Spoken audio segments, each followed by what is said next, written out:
Matt, nice to meet you. You too. What was your name? Camilla. Camilla? Yes. That's a pretty name. Thank you. All right, so what issues are you having? Okay, when I try to start it, it don't stay started. It doesn't even stay started? It don't. What was it doing before that? Like, how did it lead up to that? Okay, first it was the alternator needed to be done. The whole system shut down. Okay, and did you get that replaced, yeah, alternator? I got that done. And then dude said that it was my hose, and it wasn't the hose. He changed a hose to like a coolant or yeah. something? Okay. And then he did a mass airflow sensor. Yeah, sounds right. And it... You know, I had a similar problem when I worked at Robertson with the Ford Focus, and it was an air restriction from an air filter. And the whole time, like the owner of it, and then another shop even told the owner that it was a Ford Focus. Yeah. It wasn't a hatchback, but I think it was like an 03, and he was told it didn't even have an air filter because it wasn't like accessible to the eye, you know what I mean? And when we got it and I was told that, I was like, what the? How long has it been sitting? About 3 weeks now. Okay. Yeah, I had like 4 different people come over here.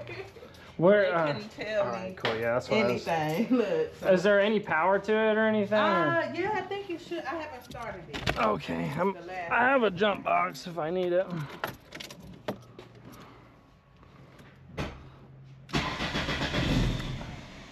Okay.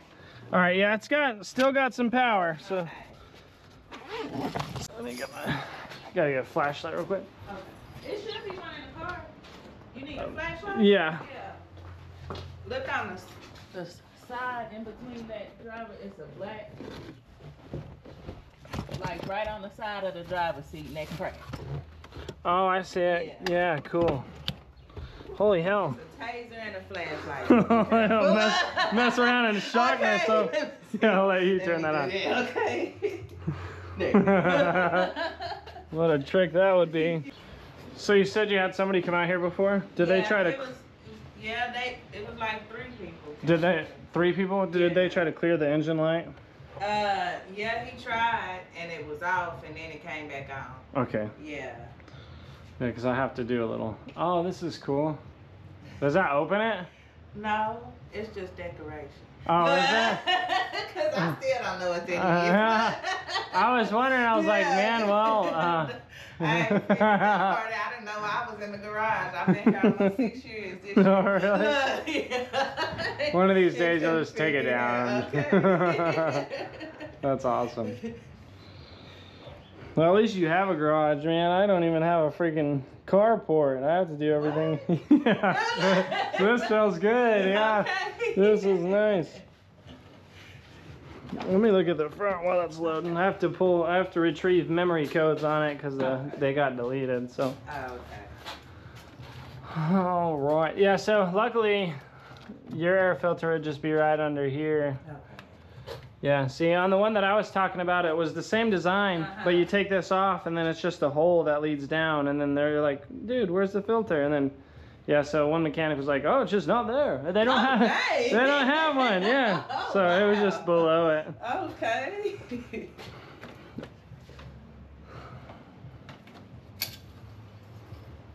Yeah, he broke my oil dipstick, so I can't check my oil right now. Oh, no. Oh, I see that. Dang. He can't pull it out. Oh, no, he can pull it out. Freaking. And he disappeared on me. Oh, no, yeah, it's worse as it keeps going, dude. Oh, my God. You messed around with the wrong guy. All right, cool. I got some stuff here. All right, well, so I got codes that make me expect that your fuel pump is a problem. Oh. Yeah, so let me go ahead and test that bad boy. Okay. Yeah, so the last dude, when he didn't understand the codes. That's how I knew he was a rookie. Well, dude, this is a $6,000 scanner, so this tells you like I feel like an idiot could understand it. Oh, maybe not read graphs, but the codes. Like the code I just pulled, it was a P0460 code, and then it said instantly check fuel pump. Well, that's easy. Yeah, so then we're just gonna go check the fuel pump. And his might have been Morse code then. Yeah, a lot of them are. Yeah. A lot of them are to some people. That's funny. How long have you had this car? 8 years. Oh, wow. Yeah.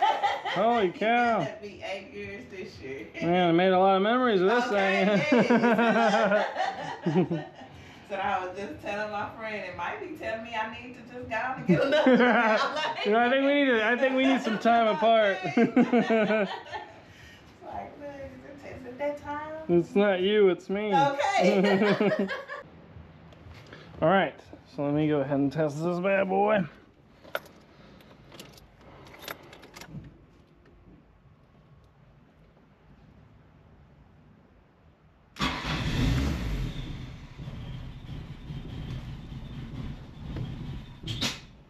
All right, so your pump's working, but we have a restriction, so I'm assuming that it's probably just going to be that fuel filter. Okay. But it sounded, while we were running, your engine sounded terrible. It sounded like you had a really bad exhaust leak.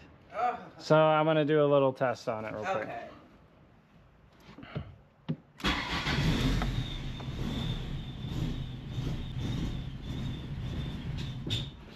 Okay, so there's two things here. Okay. All right, so I'm going to assume that it's just going to be a fuel filter problem, and that's you just got some restriction from that area. Okay. Now, if we replace that and we still have the same type of issues, then it's going to be that sending unit that's inside the pump. Because I'm showing restriction, and it could be a faulty sending unit, Okay. but typically, I mean, in my experience, they either work or they don't. I've had a couple that like was intermittent, but that'll cause like complete no starts at times, and Okay. it'll start ups at other times. So we'll go ahead and just replace that fuel filter, Okay. and then just run through another. I went through and I read off of your mass airflow and off of your O2 sensors, and I didn't read any type of like too much air or air restriction. Yeah. It was only fuel related. So Okay. yeah, I'll go ahead and get a fuel filter. I'll schedule a time to come back out here and replace it. It's just right underneath the back passenger wheel, and then you know, we'll just take it from there. Hopefully it's not a pump or nothing like that. Yeah, for sure progress. Yeah, for sure progress. We definitely, so that, not having that broken dipstick in there, you're for sure gonna hear some, it's gonna sound stupid up there. It's gonna sound muffled and stuff like that, you know what I mean? Because there's gonna be air coming out of there. Yeah, so.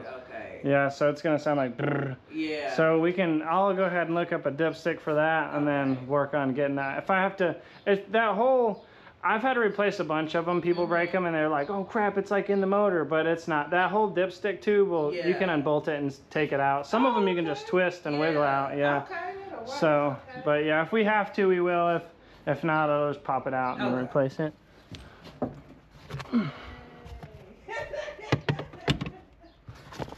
That wasn't too bad. Yeah. Yeah, no, that wasn't too bad. I checked so because you kind of sounded like you had a backfire when I first started it, I checked your misfires, and I didn't have any misfire counts, and I didn't have any active misfires. So before the breakdown and after the breakdown, there wasn't any misfire. So you didn't have like a spark plug problem or anything like that. It's like I said, it's just fuel related. So did I give you your keys back? No.